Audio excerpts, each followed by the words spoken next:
اور انہوں نے بتایا کہ سب سے پہلی بئی وہ غار ہرا میں آئی، اور جب فرشتہ بئی لے کے آیا تو فرشتے نے کہا اقرا،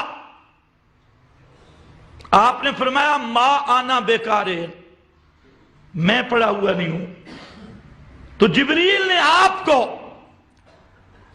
سینے سے لگایا اور بھیجا، غطنی، مجھے دبایا اور پھر چھوڑا اور فرمایا اقرا۔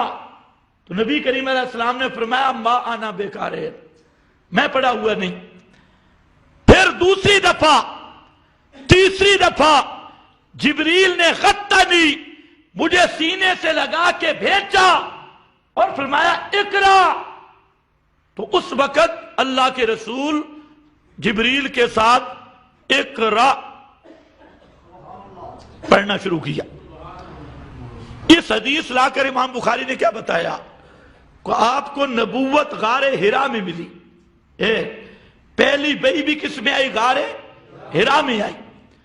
اور بئی سے پہلے آپ قرآن نہیں جانتے تھے، بئی سے پہلے آپ قرآن نہیں جانتے تھے۔ اس سے سب فرقوں کا مکالہ ہو گیا، چاہے وہ رضا خانی ہوں، چاہے للاڑوں، کوئی بھی ہوں۔ یہ جو آپ کو بتاتی ہیں، آپ کی جب ولادت ہوئی آپ سجدے میں گر گئے، رب امتی رب امتی، یہ میلادی ملا، اور آپ کا وہ انٹرنیشنل کذاب خطیب وہ بھی بیان کرتا ہے، اور آپ نے جو انگلی کی، یہ حدیث بتا رہی ہے۔ امام بخاری حدیث لائے اس لیے ہے کہ غار ہرا میں آپ عبادت کے لیے جاتے، لیکن اس وقت تک نبوت نہیں ملی تھی، بئی نہیں آئی تھی۔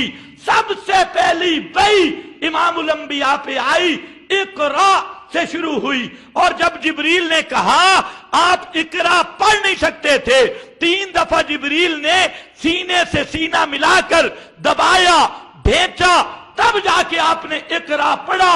اس حدیث کو لکھ کر امام بخاری بتا گئے، جو لوگ کہتے ہیں نزول قرآن سے پہلے بھی آپ قرآن جانتے تھے، یا جو لوگ کہتے ہیں آپ اس سے پہلے بھی پیدائشی نبی ہیں، نبوت ولادت کے ساتھ مل گئی، وہ لوگ کذاب اور دجالوں کا ٹولہ ہے۔ پیغمبر کریم کو نبوت میں ملی غار ہرا میں، اور پہلی بئی بھی آئی